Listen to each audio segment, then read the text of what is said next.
자, 수업은 이제 1시 10분 끝날 예정입니다. 1시 10분에. 등록 절차를 제가 칠판에 잠깐 설명을 드릴게요. 등록이 되려면 일단 기준을 먼저 갖춰야 됩니다. 그리고 하자가 없어야 됩니다. 준비 끝. 이렇게. 이 등록 기준 하면 세 가지인 거예요.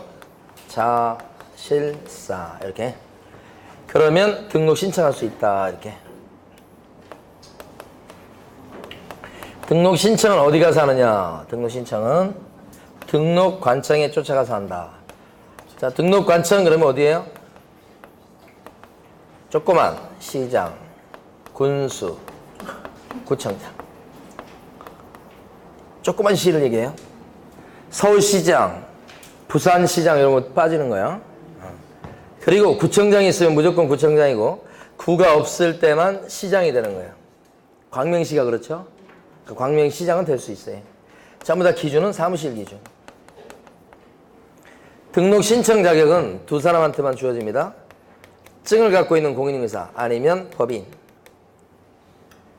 근데 등록 신청할 수 있는 사람 중에 소속 공인인증사는 제외돼요. 또 나왔습니다. 제외. 결국 소공은 등록 신청할 수가 없다. 이중소속 금지 때문에요. 등록 신청할 때는 수수료 냅니다. 수수료. 요금 뭘로 정하죠? 지방자치단체 조례. 등록 신청할 때 제출할 구비서류가 있겠죠? 구비서류 그러면 한국 사람일 때는 실사, 실무교육 수료증 사본하고 여권용 사진, 사무소 확보 서류 이런 게 돼요. 외국 사람일 때는 하나 추가되죠? 실사결 이렇게. 실무교육 수료증 사본, 사무실 확보 서류, 여권용 사진, 그 다음에 결격자님을 증명하는 서류까지. 외국 사람은 더 추가되고. 자, 요때 개업 공인인증사의 종별, 종류만 바꿔도 종별을 변경한다고 그래요. 자, 원칙적으로는 다시 등록해야 됩니다. 새로 등록. 이때는 종전에 개업 공인인증사의 종별을 갖다가 폐업한다는 의미에서 종전에 갖고 있던 등록증을 반납시키도록 돼 있다. 등록증 반납이에요, 여기요. 등록증 갖다 내고 폐업의 의미입니다. 새로 등록하고. 어떨 때요? 종별만 바꿀 때도. 신청을 받은 관청은 심사하지요. 두 가지를 따집니다.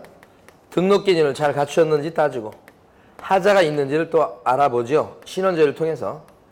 그래서 기준을 잘 갖췄고 하자가 없으면 통과. 그러면 등록대장에 이름을 올려주고 신청한 사람한테 등록됐다고 알려주죠. 이 등록의 통지는 서면으로 하게 돼 있고 기간은 7일 이내에 하도록 돼 있다. 그러면 신청자는 중개사고에 대비해서 보증 설정하도록 돼 있고 관청에 신고하죠. 중개사고에 대비해서 보증 설정은 공인중개사라면 1억 이상, 법인일 때는 2억 이상 하게 돼 있고 방법은 보증보험, 공제, 공탁 세 가지가 있죠. 그래서 신고 들어가면 관청은 보증 설정 사실을 서류로 확인하고 드디어 업소에 걸 등록증을 내어준다. 그럼 사무실에 이걸 걸고서 영업을 시작한다. 업무 개시. 자, 그런데 업무 개시까지 해야 될 게 또 하나 있죠, 여기? 쓸 도장을 등록하게 돼 있죠? 인장 등록. 언제까지 인장을 등록합니까? 업무 개시 전. 자, 근데 등록증 주고 나서 매달 등록된 개업 공인인증사의 명단을 알려주게 돼 있습니다. 어디에요? 협회 통보죠. 언제까지 통보요? 다음 달 10일까지 통보. 이렇게 되죠? 이렇게. 자, 문제를 보도록 하겠습니다. 문제는 아까 3번 문제요. 교재는 35페이지입니다. 틀린 것은 그랬고요. 1번.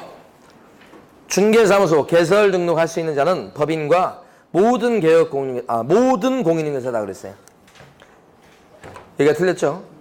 공인중개사하고 법인만 신청할 수 있는데 공인중개사 중에서 소속 공인중개사는 제외되죠? 그러니까 모든 공인중개사가 등록 신청할 수 있다고 하면 틀리겠죠? 여기는 안 됩니다. 이거 소공 어떻게 된다고요? 제외. 여기가 출제 포인트입니다. 1번 틀린 거고요. 2번. 개설 등록 환자에 대해서 국토교통부령이 정하는 바에 따라서 등록증을 교부한다. 이거 시험 잘 나오는 질문 중에 하나입니다. 여기에 뭐냐면 등록이 되었다 그랬을 때는 국토교통부령이 정하는 바에 따라 등록증을 교부한다 이렇게 돼 있어요. 그러면 등록되자마자 바로 등록증을 준다는 뜻이 아니에요. 국토교통부령이 정하는 바에 따라 이렇게 돼 있죠. 국토교통부령에 가면 무슨 얘기가 나오냐면 보증 설정 여부를 확인하고서 등록관청은 지체 없이 등록증을 주라. 요 내용이 국토교통부령에 나옵니다. 그러니까 등록되자마자 바로 등록증을 주시오 그런 뜻이 아니에요. 국토부령이 정하는 바에 따라서 등록증을 주게 돼 있고 국토부령에 가니까 보증 설정 여부를 확인하고 지체 없이 등록증을 교부해라 이렇게 돼 있어요. 여기 숨어 있습니다 지금 국토부령에. 자 그래서 3번은 맞는 겁니다. 4번 개설 등록할 수 있는 자 기준에 대해서는 필요한 사항은 뭘로 정한다고요? 대통령령. 저기 등록기준, 자실사, 대통령령, 시행령이 나오는 겁니다. 이런 건 잘 안 틀린다고 그랬어요. 아까 말씀드렸듯이. 5번 업무정지 처분을 받은 개업공인인사는 업무정지 기간 중에 당해 중개업을 폐업했다가 그 기간 중에 다시 등록 신청할 수는 없지요. 맞죠? 영업정지 받는 불이익을 받는 사람이니까 폐업까지만 하면 괜찮은데 받은 영업정지 기간이 끝나기 전에 재등록하는 것은 인정을 못 받습니다. 틀린 게 1번이었어요. 자, 이제는 교재 39페이지에요. 11번 문제를 풀어보십니다. 39페이지에 11번 문제예요.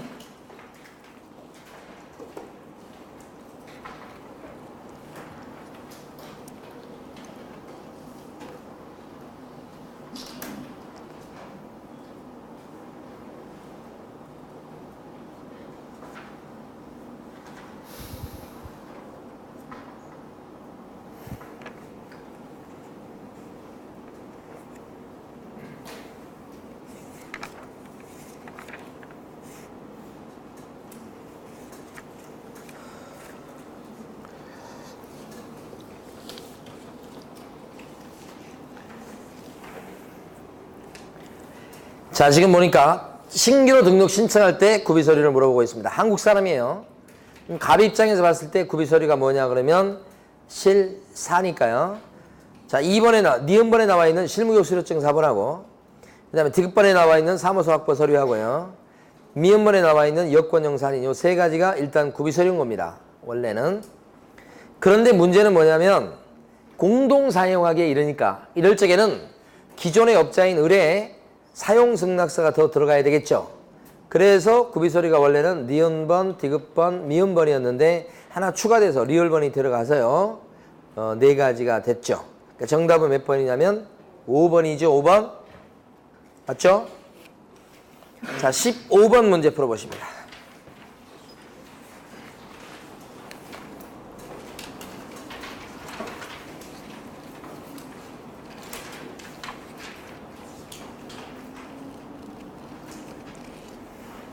(15번요)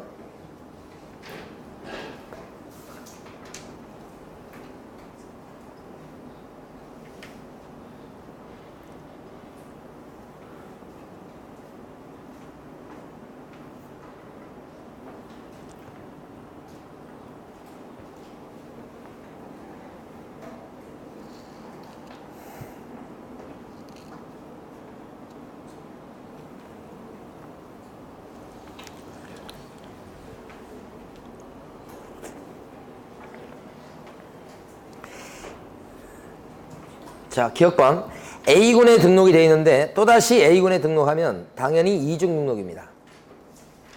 법 위반이요. 니은번은 B군에 등록이 되어 있는 상태에서 다시 C군에다 또 등록하면 같은 사람이라면 이것도 이중 등록입니다. 등록관청을 달리해도 이중 등록이에요.